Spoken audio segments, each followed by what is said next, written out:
You've got a routine cargo flight, one of thousands that happen every day. It's taking off from a massive global hub. But then, in an instant, a catastrophic failure sends shockwaves literally around the world. Today, we're breaking down the crash of UPS Flight 2976, from that initial, terrifying fireball to the global impact it left behind. So, let's set the scene. It all starts here.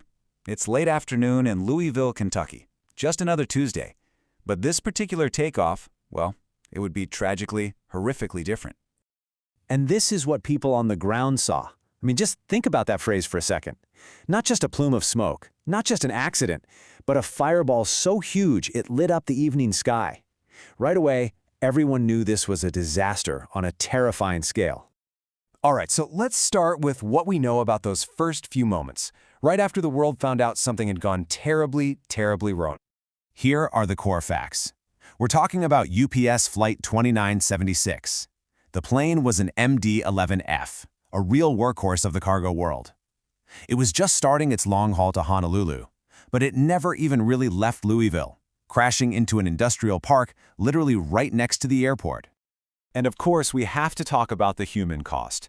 On board that aircraft were 3 crew members. All 3 were tragically lost in the crash. But the tragedy, heartbreakingly, didn't stop with the plane. Because it came down in a busy industrial area, 4 more people on the ground were killed. That brings the total number of fatalities to 7.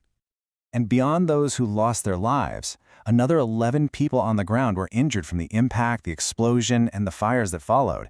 It was just a catastrophic event with a devastating human toll.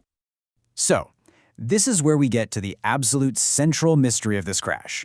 How could a modern, powerful cargo jet suffer such a complete, total failure just seconds after taking off? Right? This is the question that had aviation experts completely stumped from the get-go. I mean, the whole reason the MD-11F has 3 engines is for redundancy. It's specifically designed to handle one engine failing. So what on earth went wrong here? This slide just lays it out so clearly. On the one hand, you have what should happen. An engine fails, okay, not great, but the other 2 have more than enough power to climb out, circle back, and land safely.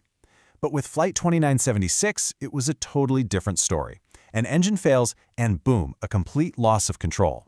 That tells you something way more serious than just an engine failure was going on. And this is the leading theory. A second, even more devastating failure happened. Investigators think the engine fire might have destroyed the very parts of the wing that pilots used to steer the plane. The flaps, the rudder, you name it. It's like trying to drive a car after the steering wheel has just completely fallen off. The plane would have been totally uncontrollable. Okay, so with a complex failure like this, the massive job of piecing it all together falls to the NTSB, the National Transportation Safety Board. And these folks follow a really meticulous process. First, they have to lock down the crash site to preserve every shred of evidence. Then, the hunt begins for the flight recorders. After that comes the incredibly painstaking work of analyzing every single piece of wreckage to figure out the root cause. And of course, the most critical pieces of evidence in this whole puzzle are the black boxes. You've got the flight data recorder, which logs thousands of details about the plane's performance, and the cockpit voice recorder, which captures the crew's final, desperate moments. These 2 devices are the absolute key to understanding what happened. But you know, this investigation isn't just about this one flight. It's forcing the entire industry to take a really hard look at the tools of the trade, the planes themselves. 34. That's how old this MD-11F was. 34 years. Now, age by itself doesn't automatically make a plane unsafe, but it for sure raises some serious questions about things like metal fatigue, maintenance, and how long these critical workhorses can really keep flying. And this really gets to the heart of a systemic issue. Cargo companies are under just immense economic pressure. It's almost always cheaper to keep maintaining older planes, even with really expensive checks, than it is to buy brand new ones. And a disaster like this puts that whole economic model under a microscope. So, what are the investigators looking for? Well, it boils down to a few key possibilities tied to the plane's age. Was this a case of simple metal fatigue after decades of stress?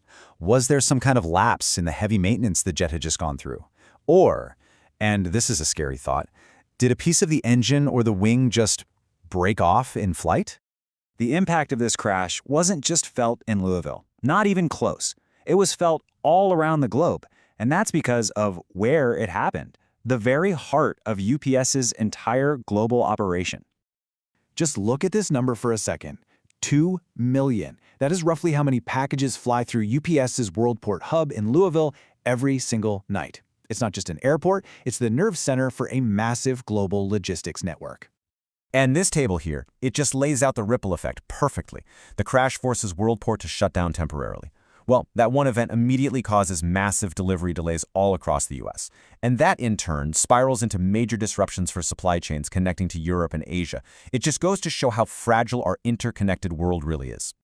And back in Louisville, the conversation turned to safety on the ground. For the people who live and work there, this crash was a terrifying reminder of the risks that come with having these dense industrial parks packed right up against the runways of one of the busiest cargo airports in the world. So as the investigation pushes forward, we're left with all these pieces of a giant, tragic puzzle that's still being put together. It's a story of mechanical failure, of human loss, and of huge global consequences. And this, really, is the question that just hangs over everything. Our entire modern world is built on this incredible system of speed and commerce. But the crash of Flight 2976 is such a stark, brutal reminder of the pressure we put on these aging machines and the people who fly them. It forces all of us to ask, what is the true cost of all that speed?